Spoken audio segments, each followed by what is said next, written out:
So this is the pulsed Harmonix PEMF device. That is the first one of its type to be this powerful. It's about 1500 Gauss, and it is DC and solid state, very safe. Designed, paid for, and built here in Boulder, Colorado on the Front Range, so we're pretty proud of it. So what we're doing with Scott is we'll nurture the adrenals there for a little while, and then we'll go to the head, and then we'll do another HRV, and you can see the positive change. I can feel that in what I feel is my kidneys. Is that where I should feel it? Yep. Pulsing?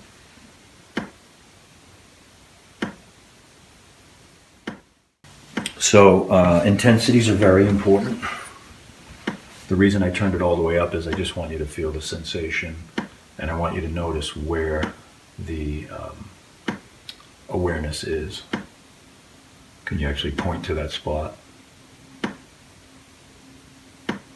Yeah, I feel it. Like a bell ringing. Both sides, and then on this one it drops down to here too, so it's okay. Mostly on the left side, but I feel it on the right too. So maybe multifidus and quadratus lumborum and the low back involved as well. So now that you've felt that, let's go ahead and turn it down a bit. It's actually counterproductive to blast away at the adrenal glands. I can imagine, kidneys, right? The general rule is that we want to stimulate musculoskeletal issues, and we want to resonate with organ and brain, because the water content of the tissue determines how the PEMF is going to be effective. So in other words, if we're dealing with a bone issue, it's going to be possibly different settings than if we're dealing with a liver or a brain.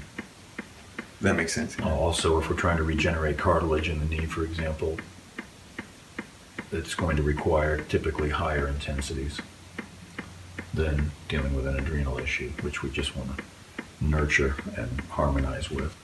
And the cool thing is we can prove the efficacy with the HRV. I like objective testing. I think in 2016, with all the technology we have, we shouldn't be guessing when it comes to medical issues. Yeah, you'd think we'd have enough devices to verify it, right? How's that level? This feels good, yeah. Before it felt like my kidneys were getting squeezed or something, but right. I wasn't feeling it much. Should I be feeling it through the spine? Mm-hmm. Well, here's the thing. Wherever you're feeling it, that's the area of low voltage. So that's what you want to make a mental note of and say, there it is. Okay. It's not over here, it's here, right? Because the device does have a bit of a diagnostic component to it through the back door. In other words, if I put it on my head and crank it all the way up and don't feel any headachy issues, then I'm probably okay. But for you, we know that we're going to find that spot and go, ooh, there it is. Right? Yeah. Because that area is literally soaking up the voltage from the device and raising its voltage. So what we're doing is we're taking that cell membrane, imagine it like a physio ball, an exercise ball. That cell is trying to get the trash out, and it's trying to get nutrients in. But if we have a storm door there, that's going to be difficult. What the PEMF device does is it turns that storm door into a screen door and allows the waste products to leave and allows the nutrients to come in at about a 50% more efficient rate at the time that we're being... So it's increasing like permeability and... Right. Okay. So all those Krebs cycle processes are basically doubling in speed. Wow. Which also means that any supplements or any prescriptions that we're taking are going to be enhanced. So this is an important caveat for people who have lifestyle challenges.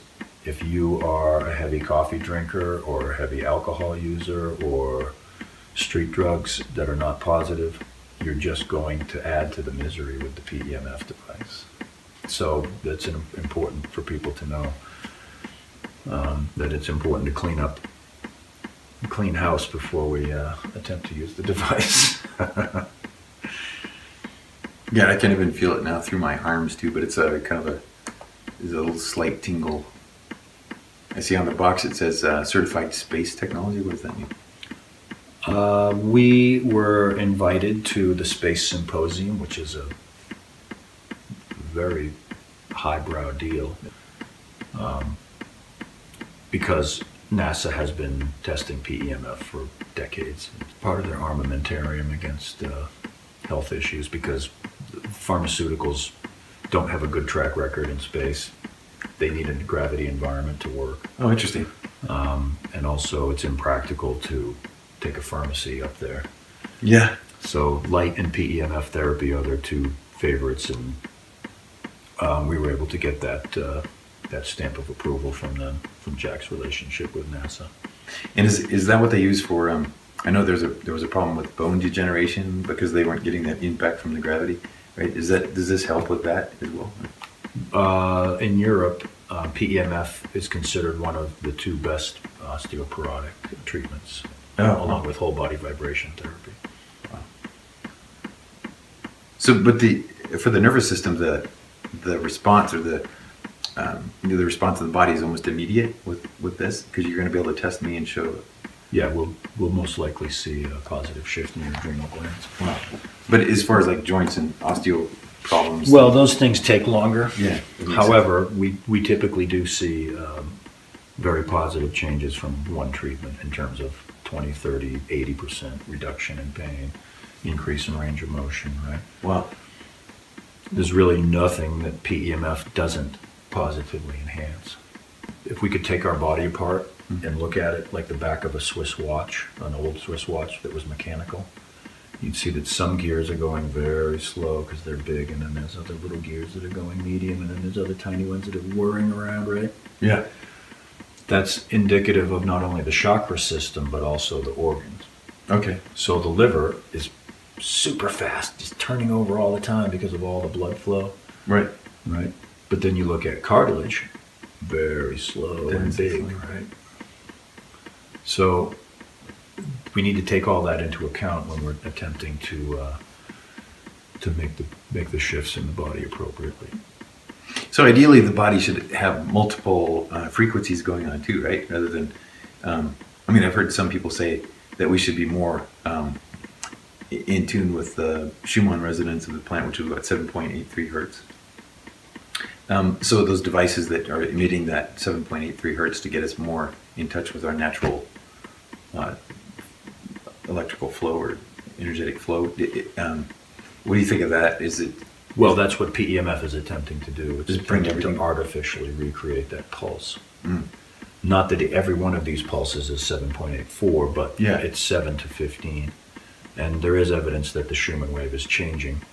So, Yeah, does it fluctuates? Is it? well, it's rising. Is that artificially in a bad way, or is that naturally? Hard to say. Yeah, I've heard both. I wouldn't doubt it if it was being artificially messed with, but Greg Braden says that, based on what his studies of cultures, ancient cultures and native cultures say, that's supposed to happen, is predictive to that the Earth will raise its frequency and its consciousness level, or whatever you want to call it, but then other people say that the reason it's showing up kind of erratic and not at the normal 7.83 or 7.84, that it's because of all the artificial frequency being inundated.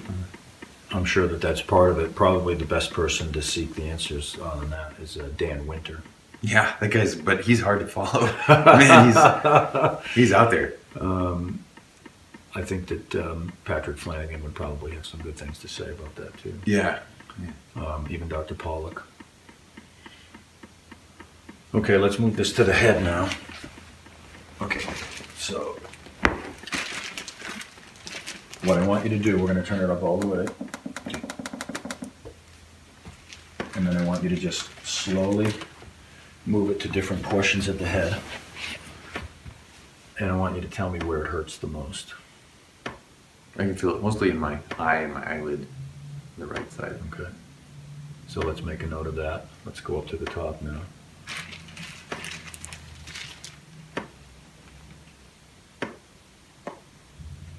And remember that the device is trying to speak to your body and tell you what you need to focus on.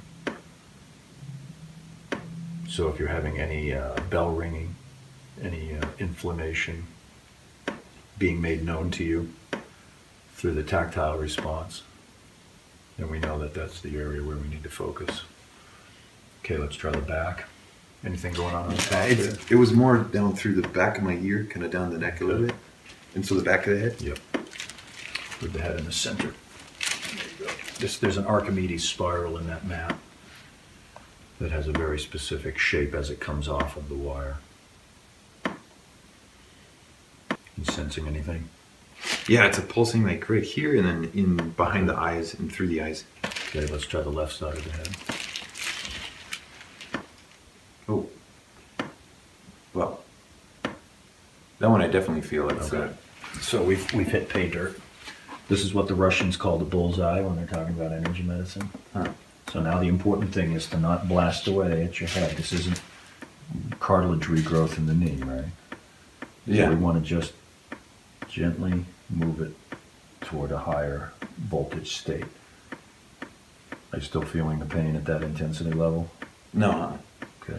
It was like up inside the nasal cavity, up in this left side. I could feel it like hammering. This is pretty subtle. I don't feel it. You don't feel it? A little bit in the ear, but not too much. Okay. Now, are all these the Pulse A2000? Are there different devices here?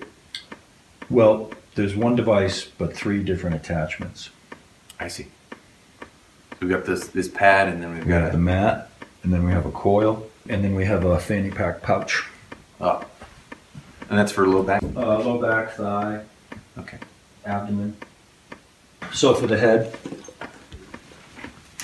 the mat would be appropriate, but also the coil. So that would concentrate the energy a little bit more. And would you want to turn it down if you used the coil? For sure.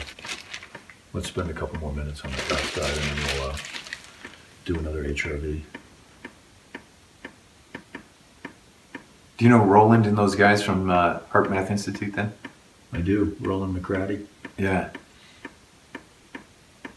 They're doing some great work. Yeah, they definitely have kind of proven to the skeptics that this stuff works.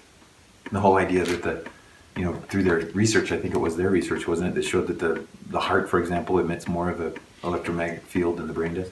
Oh, dramatically. Yeah. It's over 8 feet. And so, isn't that where they figured out that the heart sends more signals to the brain than the brain sends to the heart? Well, the brain is basically a Rolodex for information storage, whereas the heart has wisdom. Yeah. It's knowledge, gnosis, right? Where the brain is just. What's Stan's phone number again? Yeah. Right. We've given much credence to the brain in Western culture and forgotten the heart. Yeah. And the fact that there's a combination there, right? And what they call with coherence, right? The coherence that. Well, the brain and the heart definitely resonate with the Schumann wave. Okay. The Schumann resonance. That's a critical aspect of health that we're attempting to recreate with this device.